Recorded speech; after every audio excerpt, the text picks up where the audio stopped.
வணக்கம். என்னோவா தமிழ் சமையலுக்கு உங்களை அன்புடன் வரவேற்றுக் கொள்கின்றேன்.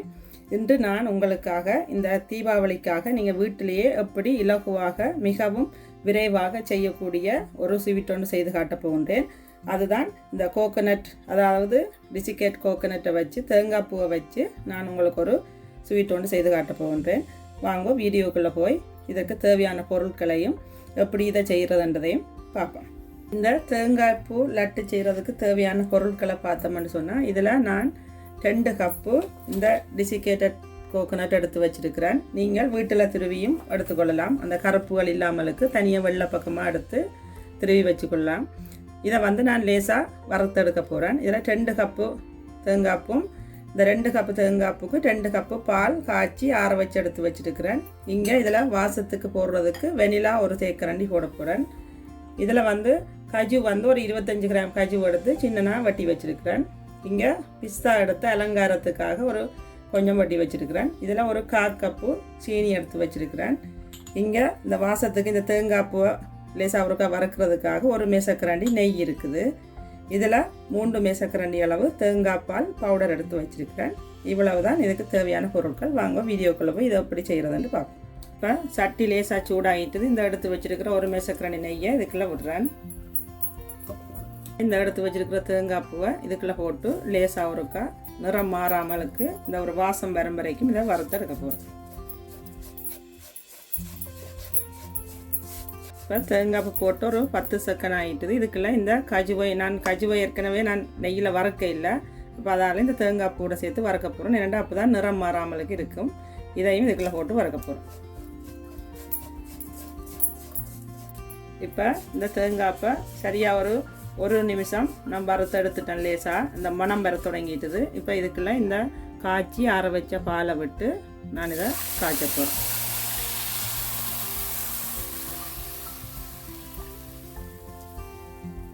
இப்போ இந்த டைமில் இதில் எடுத்து வச்சிருக்கிற இந்த தேங்காய் பால் பவுடரையும் நான் இதுக்குள்ளே போட போகிறேன்.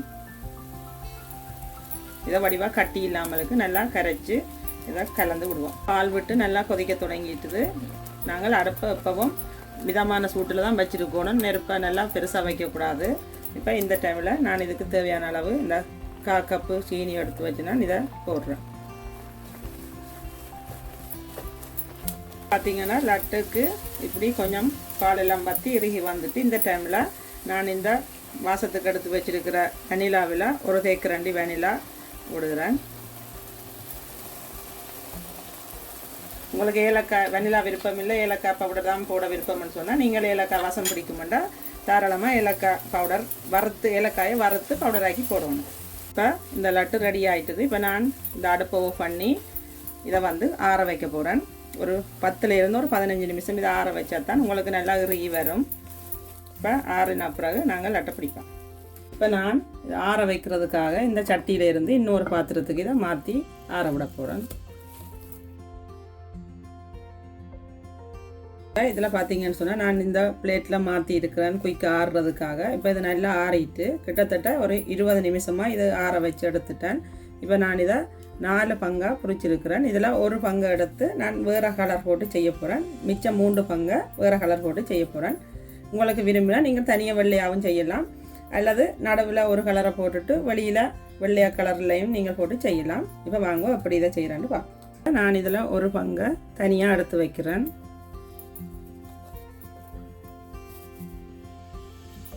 மீதமுள்ள 3 பகுதியையும் நான் இந்த பவுலுக்குள்ளே போட போகிறேன். இதில் இருக்கிற இந்த மூண்டா பிரித்து ஒரு பங்குக்கு நான் வந்து ரெட் கலர் போட்டு இதை பிரட்ட போகிறேன். இது ஃபுட் கலர் தான் நான் போடுறேன். இதை நாங்கள் அளவாக போட்டு இதை நான் குழைச்சி எடுக்க போகிறேன். இதுக்குள்ள ஒரு டார்க் பிங்க் கலர் மாதிரி நான் இதை பிரட்டி எடுத்துருக்கிறேன்.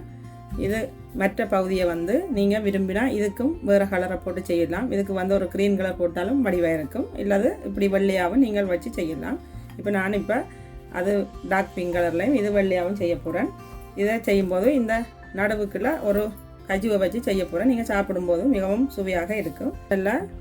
இதில் வெள்ளை லட்டில் கொஞ்சம் கொஞ்சமாக எடுத்து நடுவுக்குள்ள இந்த கஜுவை வச்சு நான் பிடிக்க போகிறேன். முதல்ல இதில் எத்தனை லட்டு வருதுன்ட்டு முதல்ல இதை பிடிப்பேன்.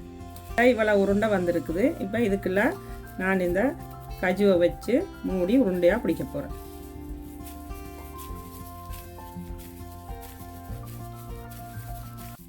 பார்த்தீங்கன்னா இப்படி உருண்டையாக பிடிச்சிட்டேன். இதை அந்த பிங்க் கலருக்கு வச்சு நாங்கள்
மிகவும் சுவையாக இருக்குது. நடுவுக்குள்ள கஜு வந்து கடிபடும் கடிக்கைக்குள்ள இதை நீங்களும் உங்களோட வீடுகளில் செய்து சாப்பிட்டு பாருங்க.